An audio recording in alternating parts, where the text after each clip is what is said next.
सम्मान पर सम्मान। आखिर एक निर्वाचित मुख्यमंत्री को, एक लोकप्रिय सरकार के मुखिया को आप बार बार क्यों सम्मान करेंगे, क्यों बुलाएंगे?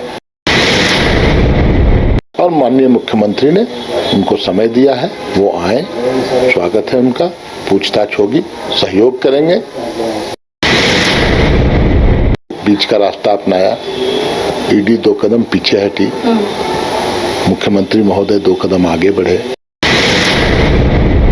मुख्यमंत्री महोदय पहले भी पूछताछ या ईडी को सहयोग करने की जो बात है, पहले भी उन्होंने किया है। उनको बुलाया गया था किसी अन्य मामले में, वो गए थे। फिर एक दूसरे आरोप, वो भी निराधार, वो भी बेबुनियाद। मुख्यमंत्री हेमंत सोरेन ईडी के सवालों का जवाब देने के लिए तैयार है। दरअसल ईडी की ओर से लगातार मुख्यमंत्री हेमंत सोरेन को जमीन घोटाले मामले में समन जारी किया जा रहा था। 8वां समन जब जारी किया गया था तब ईडी की ओर से ये कहा गया था कि मुख्यमंत्री हेमंत सोरेन को 16 जनवरी से 20 जनवरी तक जवाब दे या फिर खुद हाजिर हो।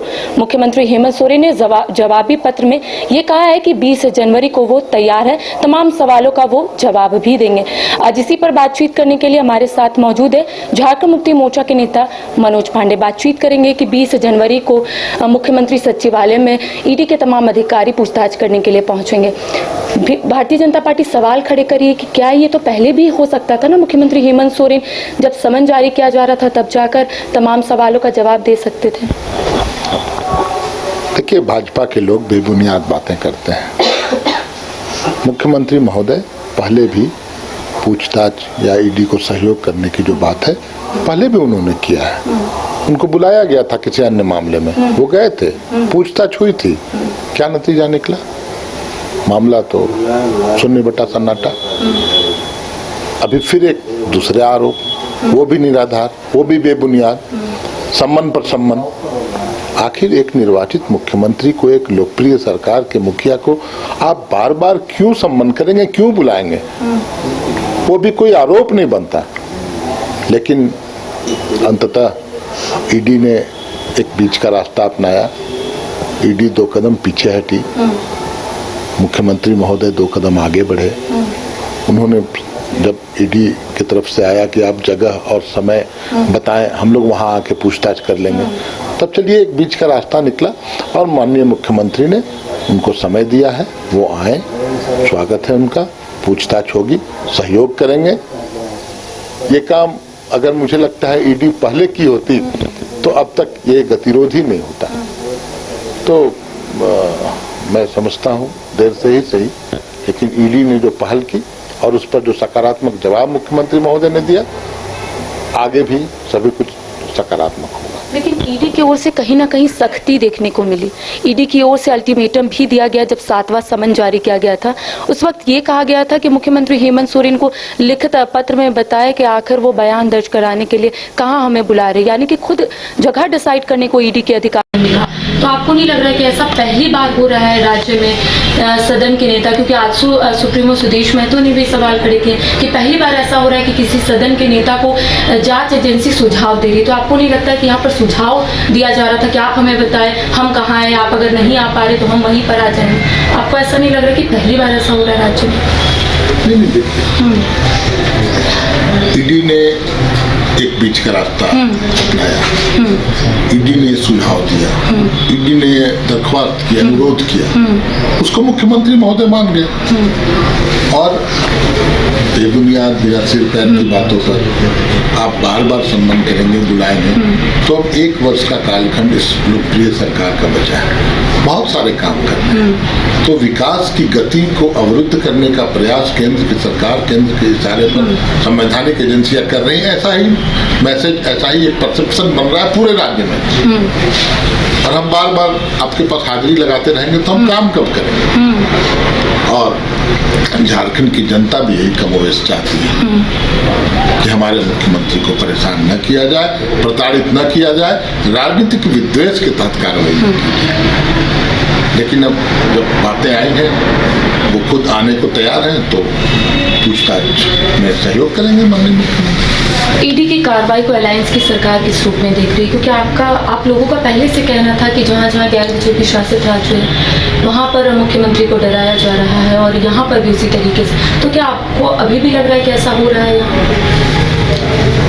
देखिए, जितने भी बीजेपी शासित राज्य हैं कई एक तरह के घोटाले घपले सामने आते हैं, चाहे वो मुद्रा बंदरगाह पर नशीले पदार्थ पकड़े गए या कई एक बड़ी बड़ी धनराशि का घोटाले का बात सामने आती है। तमाम संवैधानिक जो राजनीतिक है, जो एजेंसियां हैं, केंद्रीय एजेंसियां, मुझे लगता है उनका दफ्तर ही बंद हो गया है उन राज्यों में। क्या गुजरात में घोटाले नहीं हो रहे हैं?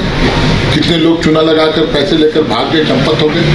मेहुल भाई, नीरव भाई, प्रधानमंत्री महोदय ने अपने संबोधन में उन लोगों को मैं देखा हूँ, करीबी रिश्ता लोग जानते हैं। आज वो चले गए, कितने और घपले हो रहे हैं। आरोप लगता है भाजपा के नेताओं पर, कई मंत्रियों पर, कई सांसदों पर। वहाँ क्या होता है? वहाँ क्या दफ्तर बंद हो गया? सारे घोटाले बीजेपी, जो गैर बीजेपी शासित राज्य है वहीं पर है। तो जो जितना मजबूत जनाधार वाला नेता है, जो आपकी नीतियों, आपकी मानसिकता से मेल नहीं खाता है, आप उनको प्रताड़ित करते हैं। यही एक परसेप्शन पूरे देश में बना है। चाहे आप दिल्ली की बात करें, बंगाल की बात करें, छत्तीसगढ़ की बात करें, झारखंड की बात करें, तो झारखंड में तो अति हो गई, इसलिए कि एक बहुत ही बड़ा जनाधार वाले नेता हमारे माननीय मुख्यमंत्री हैं। बीजेपी को पता है आने वाले 15-20 वर्षों तक राजनीतिक वैकेंसी यहाँ है नहीं, वो राजनीतिक रूप से हमें परास्त नहीं कर पाएंगे, तो इस तरह का हथकंडे होता है। लेकिन जमीन घोटाले मामले में सिर्फ मुख्यमंत्री हेमंत सोरेन को ईडी की ओर से समन नहीं बल्कि बहुत लोगों को जारी किया गया है। मुख्यमंत्री हेमंत सोरेन के प्रेस सलाहकार आज पिंटू को भी ईडी कार्यालय बुलाया गया है, हालांकि अब तक नहीं पहुंचे, लेकिन कहा जा रहा है कि आज वो पहुंच जाएंगे। लेकिन ठीक 11 जनवरी की अगर बात करेंगे तो ये कहा जा रहा था कि जरूर साहिबगंज डीसी जो है रामनिवास यादव वो ईडी कार्यालय आएंगे, वो नहीं आए। तो ये माना जा रहा है कि जो 9 जनवरी को एक बड़ा प्रस्ताव को मंजूरी मिली थी कैबिनेट से, क्या उसका हवाला देकर ये लोग नहीं आ रहे हैं? क्योंकि ये कहा जा रहा था कि कोई भी बाहरी जांच एजेंसी अगर कोई भी राज्य कर्मियों को ईडी या फिर सीबीआई की ओर से समन जारी किया जाता है, उसका जवाब देने से पहले उन्हें पर्टिकुलर इस विभाग को इन्फॉर्म करना होगा कि मुझे यहाँ से समन जारी किया गया है, यानी कि सरकार से ही समझती लेनी होगी। तो क्या इसका हवाला यहाँ पर दिया जा रहा है? देखिए, सरकार को सूचना देनी परिपाटी या नियम पहले से रहा है, और आप बार बार तमाम पदाधिकारियों को बुलाएंगे राज्य सरकार को कोई जानकारी दिए बिना, इसलिए राज्य सरकार ने ये व्यवस्था लागू की, और ये व्यवस्था पश्चिम बंगाल में और 1-2 राज्यों में पहले से लागू की। तो ये एक जो तानाशाही फरमान आता है, आप किसके इशारे पर इस तरह का फरमान कर रहे हैं, तो तानाशाहों से लड़ना तो हम लोगों ने सीखा है, गुरु जी ने सिखाया है। आंदोलन करके ही अलग राज्य हम लोगों ने हासिल किए। जरूरत पड़ेगी तो फिर लड़ाई लड़ी जाएगी, हर स्तर पर लड़ी जाएगी, संवैधानिक प्रावधानों, कानूनी लड़ाई। जरूरत पड़ेगा तो जो लोकतांत्रिक तरीके से जिस तरह की लड़ाई होती है वो लड़ाई भी हम लड़ेंगे। सांसद निशिकांत दुबे ने हाल ही में एक ट्वीट किया है, आपने देखा होगा कि उनका कहना है कि गुरुजी का इज्जत रखिए और इस्तीफा दीजिए। अगर इस्तीफा नहीं दे रहे हैं तो तमाम सवालों का जवाब दीजिए कि आखिर जमीन घोटाले मामले में आपका नाम जो है वो क्यों उजागर हो रहा है। तो आपको क्या लगता है कि अब बीजेपी जो है कई मुद्दों को लेकर कहीं ना कहीं सरकार को गिरने से पीछे नहीं हट रही है? उनका कहना है कि उनको यहाँ के लिए कार्य करना चाहिए, लेकिन अपना कार्य करने के लिए मुख्यमंत्री हेमंत सोरेन काफी व्यस्त है। देखिए, निशिकांत दुबे को सांसद है, चर्चा है चारों तरफ कि वो इस बार हार के डर से चुनाव ही नहीं लड़ेंगे, दूसरे क्षेत्र में चले जाएंगे। तो जब ये की बत्ती या लौ खत्म होने लगती है तो काफी तेज एक उसमें रोशनी दिखाई देती है, वो दूसरे पर उंगली उठाते हैं। ठीक है, कानूनी दांव पेच करके आप भले ही अभी तक बचे हुए हैं, लेकिन आम जनता जानता है कि 3 करोड़ नगद देके भूखंड खरीदना क्या गिरीशम्मत है? ठीक है, आप अभी कानूनी दांव पेच में अभी तक आप बचे हैं। परंतु आप पाक साफ हैं। आपकी पार्टी पूरे हर जिले में नगद पैसे से भूखंड खरीदती है, तो आपकी पार्टी पाक साफ है। तो ये देखिए, अभी व्यवस्था चूंकि उनकी है और वो तानाशाह लोग अपने हिसाब से कानून को तोड़ मरोड़ और संवैधानिक एजेंसियों का दुरुपयोग करके बचते रहे। लेकिन समय बदलेगा, वक्त बदलेगा, परिस्थितियां बदलेगी, तब इन लोगों का चेहरे पर से नकाब उतरेगा और देश की जनता देखेगी कि कितने बड़े घोटालेबाज लोग। मनोज जी, एक आखिरी सवाल, क्योंकि अब तो ईडी के अधिकारी मुख्यमंत्री सचिवालय 20 तारीख को जाएंगे, तमाम सवाल मुख्यमंत्री हेमंत सोरेन से करेंगे। क्या कुछ तैयारियां वहां पर रहेगी? क्योंकि यहाँ पर ईडी के अधिकारियों ने कहा है कि हम लोग तो वहाँ आ रहे हैं, लेकिन तमाम इंतजाम आप कीजिए ताकि हम लोग आपसे अच्छे से सवाल पूछ लें। क्या कुछ वहाँ पर तैयारियां रहने वाली है 20 तारीख को? पूरी तैयारी रहेगी, लोग आएंगे, टीम आएगी, उनको चाय पिलाएंगे, नाश्ता कराएंगे, स्वागत है उनका। क्या जेएमएम के कार्यकर्ता लोग रहेंगे बाहर? क्योंकि हर बार ऐसा देखने को मिला है कि जब मुख्यमंत्री हेमंत सोरेन को ईडी की ओर से समन जारी किया जाता है, तो कई कार्यकर्ता जो है वो जरूर मुख्यमंत्री हेमंत सोरेन के आवास के समक्ष पहुंचते। तो क्या ऐसा भी कुछ देखने को मिलेगा, कुछ अलग नजारा देखने को मिलेगा वहाँ? देखिए, पार्टी कदापि नहीं चाहती किसी तरह की टकराव की स्थिति, लेकिन आप जन भावनाओं को रोक भी नहीं सकते। जो आज झारखंडी अस्मिता पर जो कुठाराघात किया जा रहा है, जो प्रहार किया जा रहा है, जो केंद्र की सरकार के कार्य पर जिस तरह का से अपमानित किया जा रहा है, एक आदिवासी के बेटे को, आंदोलनकारी के बेटे को, तो कहीं न कहीं झारखंडी भावनाएं आहत हो रही। उन भावनाओं को रोक पाना हमारी पार्टी की बस की बात भी नहीं। स्वतः स्फूर्त बहुत प्रतिक्रियाएं हो सकती हैं, लेकिन हमारी पार्टी ये कभी नहीं चाहेगी।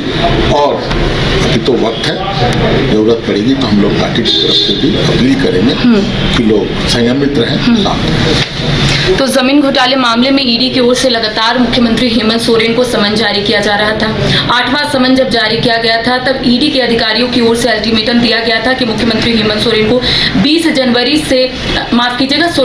से 20 जनवरी तक जवाब दे या फिर हाजिर हो। मुख्यमंत्री हेमंत सोरेन ने जवाबी पत्र में कहा है कि 20 जनवरी को वो तैयार है, ईडी के सवालों का वो जवाब देंगे। 20 तारीख को किस तरीके से वहां पर तमाम ईडी के अधिकारी पहुंचते हैं, मुख्यमंत्री हेमंत सोरेन किस तरीके से सहयोग करते हैं, लेकिन आपने सुना कि मनोज पांडे ने स्पष्ट रूप से कहा है कि जहां जहां गैर बीजेपी शासित राज्य है, वहां के मुख्यमंत्री को इसी तरीके से डराया जा रहा है। लेकिन मुख्यमंत्री हेमंत सोरेन डरेंगे नहीं, बल्कि लड़ेंगे, तमाम सवालों का जवाब भी देंगे। फिलहाल मुझे और सहयोगी विकास को दे इजाजत। नमस्कार।